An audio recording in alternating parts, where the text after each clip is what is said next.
नमस्कार दोस्तों, मैं प्रभात तिवारी और सार्थक क्लासेस में आप सभी लोगों का एक बार फिर से बहुत-बहुत स्वागत है। दोस्तों, आज के वीडियो में हम फिर से बात करने वाले हैं इम्पोर्टेंट करंट अफेयर्स की, जो कि सीरीज़ जैसा आप जानते हैं कि ये पूरी एक सीरीज़ है जिसमें अप्रैल, मई और जून 2024 से संबंधित जो महत्वपूर्ण करंट अफेयर्स, ऐसा करंट अफेयर जो वाक़ई आपके एग्ज़ाम की दृष्टि से महत्वपूर्ण हो सकता है, उसको लाने का हम प्रयास कर रहे हैं। तो यह वीडियो आपका अगले 1 साल तक रिलेवेंट रहने वाला है, क्योंकि जैसा आप जानते हैं किसी भी प्रतियोगी परीक्षा में जो हम करंट अफेयर्स तैयार करते हैं, कम से कम 1 साल का तैयार करते हैं। तो चलिए स्टार्ट करते हैं आज का वीडियो। और वीडियो को स्टार्ट करने से पहले बता दें आपको कि अगर आप हमारे साथ टेलीग्राम ग्रुप के माध्यम से, फेसबुक ग्रुप के माध्यम से, फेसबुक पेज के माध्यम से, ब्लॉग चैनल और ऐप के माध्यम से जुड़ना चाहते हैं, तो इन सभी का लिंक आपको इस वीडियो के डिस्क्रिप्शन बॉक्स में मिल जाएगा, वहाँ से आप हमारे साथ जुड़ सकते हैं। साथ ही साथ इससे पहले का वीडियो अगर अभी तक आपने नहीं देखा तो उसका भी लिंक इस वीडियो के डिस्क्रिप्शन में आपको मिल जाएगा, तो उसे भी आप जरूर देख लीजिए। तो इसमें भी बहुत सारे इंपॉर्टेंट फैक्ट्स को मैंने शामिल किया था, जो कि आपकी एग्जाम की दृष्टि से बहुत ही अधिक महत्वपूर्ण है। साथ ही साथ अगर आप चाहते हैं कि सभी पीडीएफ नोट्स और टेस्ट आपको ऑनलाइन मोड मिलते रहे, तो उसके लिए आप पेड बैच ज्वाइन करने के लिए हमारे नंबर 9506543831 पर व्हाट्सएप और टेलीग्राम के माध्यम से हमसे संपर्क कर सकते हैं। तो चलिए स्टार्ट कर लेते हैं आज का वीडियो। देखिए, पहला जो पॉइंट है वो केन्या से संबंधित है। जैसा आप लोग जानते हैं कि अभी हाल ही में केन्या में बहुत ज़्यादा बाढ़ आई हुई है, जिसके कारण केन्या सरकार को बहुत ही ज़्यादा मुसीबतों का सामना करना पड़ रहा है। और इसी को ध्यान में रखते हुए भारत सरकार ने बाढ़ से हुई तबाही निपटने के लिए केन्या को $1 मिलियन यानी $10 लाख की मानवीय सहायता देने की घोषणा की है। केन्याई सरकार के आंकड़ों के अनुसार अगर हम बात करें तो विनाशकारी बाढ़ में करीब 267 लोगों के आसपास मौत हो चुकी है अभी तक, और लगभग 3 लाख लोग विस्थापित हो चुके हैं। अगला पॉइंट है, भारत और नाइजीरिया ने लोकल करेंसी सेटलमेंट सिस्टम पर हस्ताक्षर किए हैं। लोकल करेंसी सेटलमेंट सिस्टम क्या है, उसको देख लेते हैं आगे। यह एक स्थानीय मुद्रा निपटान प्रणाली है। स्थानीय मुद्रा निपटान प्रणाली एक सीमा पार भुगतान तंत्र है, जो दो देशों की व्यापारिक संस्थाओं को देशों की जो व्यापारिक संस्थाएं उनको अपनी राष्ट्रीय मुद्राओं में भुगतान करने की अनुमति देती है। अगला पॉइंट है, हाल ही में नेपाल के 100 रुपए के नोट में बने नक्शे में भारत के 3 इलाकों लिपुलेख, लिम्पियाधुरा और कालापानी को दर्शाया गया है, जो कि बिल्कुल गलत है। और मुझे लगता है कि नेपाल को इस बात का विशेष ध्यान रखना चाहिए कि भारत अब वो भारत नहीं है कि आप किसी भी क्षेत्र को अपने में दिखा लें, और भारत की जमीन इतनी फालतू नहीं कि खैरात में आप ले लें। तो आई होप कि नेपाल को इस तरह की हरकत करने से बचना चाहिए। तो ये 3 क्षेत्र कौन-कौन से, इसको आपको ध्यान रखना है। लिपुलेख, लिम्पियाधुरा और कालापानी। ये पहली बार नहीं, पिछली बार भी ऐसी कुछ चर्चा थी। तो जब भी नेपाल को अवसर मिलता है वो इस तरह की शरारत किया करता है। तो मुझे नहीं लगता कि नेपाल को ऐसा करना चाहिए, उसे इसमें सुधार करना चाहिए। आगे बढ़ते हैं। विश्व एथलेटिक्स दिवस प्रत्येक वर्ष 7 मई को मनाया जाता है, और इसकी शुरुआत कब हुई थी विश्व एथलेटिक्स दिवस की? तो 1996 में हुई थी, जब इंटरनेशनल एमेच्योर एथलेटिक फेडरेशन द्वारा इस तिथि को मान्यता दी गई थी। इसी दिन international association of athletic federation की स्थापना हुई थी। विश्व एथलेटिक दिवस 2024 के विषय की अगर बात करें तो यह है वर्ल्ड माइल चैलेंज। अगला पॉइंट, शबाना आजमी। शबाना आजमी को भारतीय सिनेमा और महिला अधिकारों के क्षेत्र में उल्लेखनीय योगदान के लिए freedom of the city of London पुरस्कार से नवाजा गया है मई 2024 में। यूनेस्को द्वारा जो है 16 मई को अंतर्राष्ट्रीय प्रकाश दिवस मनाया जाता है। तो यूनेस्को द्वारा अंतर्राष्ट्रीय प्रकाश दिवस कब मनाया जाता है? 16 मई को मनाया जाता है। और थोड़ा सा इसका इतिहास में अगर हम जान लें तो पहला प्रकाश अंतर्राष्ट्रीय दिवस जो है 16 मई 2018 को यूनेस्को द्वारा आयोजित किया गया था, क्योंकि इसी दिन वर्ष 1960 में अमेरिकी भौतिक विज्ञानी और इंजीनियर थियोडोर मैमन द्वारा पहला सफल लेजर ऑपरेशन किया गया था।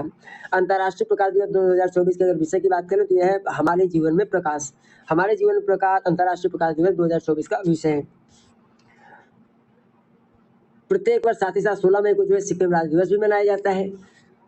सिक्किम को जो है भारत संविधान के 36वें संविधान संशोधन अधिनियम 1975 के तहत 22वां राज्य का दर्जा प्राप्त हुआ था।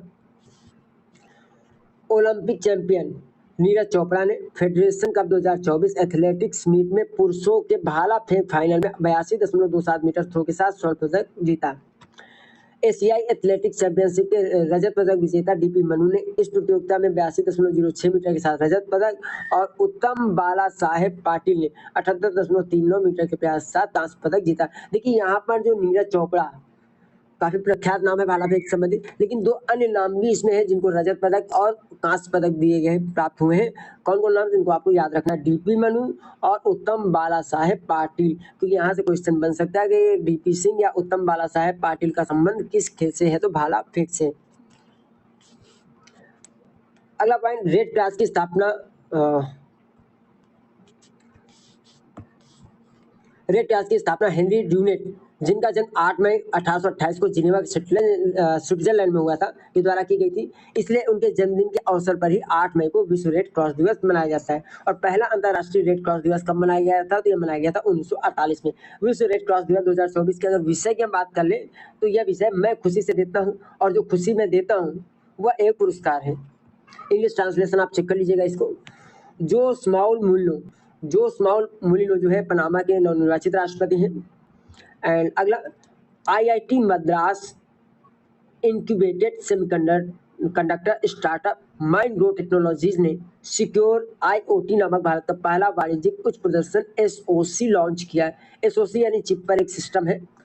तो आईओटी नामक भारत का पहला वाणिज्यिक उच्च प्रदर्शन एसओसी पर पूछा जा सकता है कि भारत का पहला वाणिज्यिक उच्च प्रदर्शन एसओसी है, वहाँ पे नाम दे सकते हैं आईओटी, टीओआई, सीआईटी, इस तरीके करके, तो नाम याद रखना। और किसने लॉन्च किया है? तो IIT Madras incubated semiconductor startup Mindgrove Technologies ने।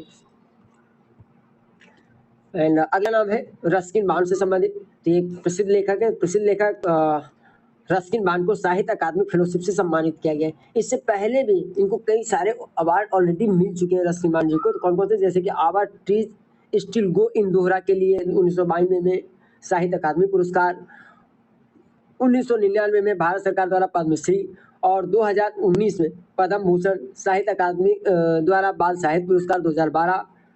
ये सारे अन्य उपहार भी रस्किन बॉन्ड को मिल चुके हैं। कौन कौन से? 1992 में साहित्य अकादमी पुरस्कार, 1999 में पद्मश्री, 2019 में पद्म भूषण और बाल साहित्य पुरस्कार 2012 में।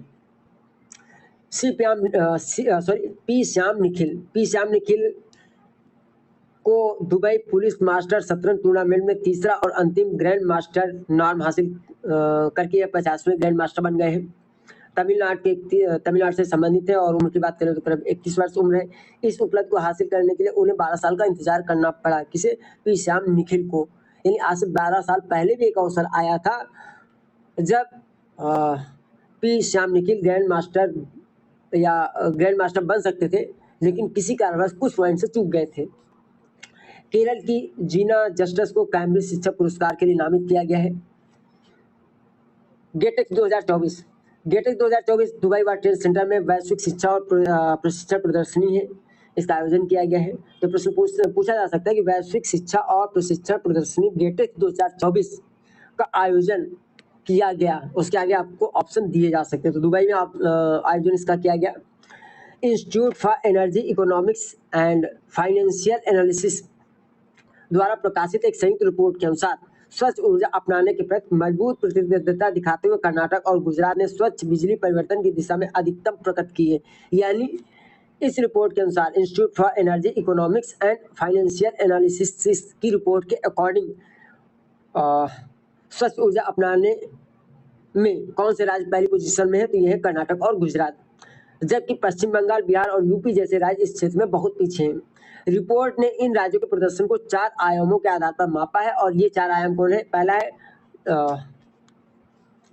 डिकार्बोनाइजेशन, बिजली उपकरण का प्रदर्शन, बिजली पारिस्थितिकी तंत्र की तैयारी और नीतियां, और अंतिम है राजनीतिक प्रतिबद्धताएं। 12 मई को नेपाल के मशहूर पर्वतारोही कामी रीता शेर्पा, इस नाम से बहुत अच्छी तरीके से आप परिचित होंगे, बहुत जल्दी ये नाम जो करंट अफेयर्स में तो आता ही रहता है। तो कामी रीता शेर्पा नेपाल की मशहूर पर्वतारोही हैं, और ये दुनिया की सबसे ऊंची चोटी माउंट एवरेस्ट पर 29वीं बार चढ़ाई करने में सफल हुए हैं, और ये अब तक किसी के नाम का सबसे पहला रिकॉर्ड है। ठीक है, उन्होंने इस चोटी पर सबसे ज्यादा बार चढ़ने का अपना ही रिकॉर्ड तोड़ दिया है। 2023 में उन्होंने एवरेस्ट पर अपनी 27वीं चढ़ाई पूरी की, जो कि पासंग दावा शेर्पा के साथ रिकॉर्ड की बराबरी थी। मई 2023 में उन्होंने एवरेस्ट पर अपनी 28वीं चढ़ाई पूरी करके दावा के साथ टाई रिकॉर्ड को पार कर लिया है। यानी अब विश्व में सबसे अधिक बार एवरेस्ट में चढ़ाई करने का जो रिकॉर्ड है वो दर्ज हो गया है कामी रीता शेरपा के नाम। अगला IQQ हाल ही में काफी चर्चा में था। ये पाकिस्तान का चंद्रमा पर अपना पहला उपग्रह मिशन है, जिसे चीन की मदद से पाकिस्तान ने लॉन्च किया है। पर्याप्त इतना। भारत निर्वाचन आयोग के आमंत्रण पर 23 देशों के चुनाव प्रबंधन निकायों के 75 अंतर्राष्ट्रीय आगंतुक दुनिया के सबसे बड़े चुनाव को देखने आए थे। और ये किस समय के दौरान आए थे, तो ये जो पहले टाइम देख लेते हैं। ये लोग 4 मई 2024 से लेकर के 9 मई 2024 के मध्य में इन्होंने इसको देखा था, पूरी चुनाव प्रक्रिया को भारत में। और ये 23 देश हैं कौन कौन से, किनका यहाँ पे नाम दिया गया, एक बार नजर दौड़ा लेते हैं। Bhutan, Mongolia, Australia, Madagascar, Fiji, Kyrgyz गणराज्य, रूस, Moldova, Tunisia, Zimbabwe, Bangladesh, Seychelles, Cambodia, Nepal, Philippines, Sri Lanka, Kazakhstan, Georgia, Chile, Uzbekistan, Maldives, Papua New Guinea और नामीबिया। इसके साथ ही साथ International Foundation for Electoral Systems और इसके सदस्य और भूटान तथा इजराइल की मीडिया की टीमों ने भी इसमें भाग लिया था। अगला पॉइंट है सविता पूनिया की जगह सलीमा टेटे बनी भारतीय महिला फुटबॉल टीम की नई कप्तान। तो वर्तमान में भारतीय महिला टीम की कप्तान कौन है? Salima Tete. FIH hockey pro league 2023-24 के यूरोप चरण के लिए सलीमा टेटे को भारतीय महिला फुटबॉल टीम का नया कप्तान बनाया गया है, जबकि नवनीत कौर को उप कप्तानी की जिम्मेदारी दी गई है। भारत के तत्कालीन प्रधानमंत्री अटल बिहारी वाजपेयी ने 1998 में भारतीय सेना द्वारा किए गए पोखरण द्वितीय परमाणु परीक्षणों की स्मृति में प्रत्येक वर्ष 11 मई को राष्ट्रीय प्रौद्योगिकी दिवस के रूप में नामित किया गया है। 11 मई 1999 को प्रथम राष्ट्रीय प्रौद्योगिकी दिवस का आयोजन किया गया था। और राष्ट्रीय प्रौद्योगिकी दिवस 2024 की थीम की अगर बात करें, विषय की बात करें, तो यह school to startups igniting young minds to innovate, जिसका लक्ष्य नवाचार और स्टार्टअप संस्कृति को प्रेरित करना है। तो दोस्तों ये पार्ट 2 था। इससे पहला पार्ट का जो लिंक है वो आपको डिस्क्रिप्शन बॉक्स में मिल जाएगा, तो अगर उसको अभी तक आपने नहीं देखा जरूर देख लीजिएगा। और इस चूंकि पढ़ाई का देखिए वीडियो है, तो मेरी आपको यही सलाह रहेगी कि कम से कम एक बार इस वीडियो को आप जरूर और देख लीजिए, यानी इस वीडियो को कम से कम 2 बार देखिएगा, जिससे जो फैक्ट्स है वो आसानी से आपके मस्तिष्क पटल पर स्थान बना पाए और एग्जाम के दौरान आप कंफ्यूजन की स्थिति में न रहे। ऐसा ना हो कि आपको लगे कि हमने कहीं पढ़ा लेकिन सही जवाब आपको याद ना आए। तो इससे बचने का यही तरीका कि पढ़ाई वाले जो भी आप वीडियो देखें उनको कम से कम 2 बार आप जरूर देखें। इन्फॉर्मेशन वाले तो एक बार देख के छोड़ देते हैं आप लोग, कोई बात नहीं, लेकिन पढ़ाई वाले कम से कम 2 बार जरूर देखें। तो आज के वीडियो में इतना ही। हम आपसे फिर मिलते हैं अगले वीडियो में कुछ नई जानकारी के साथ। तब तक के लिए नमस्कार।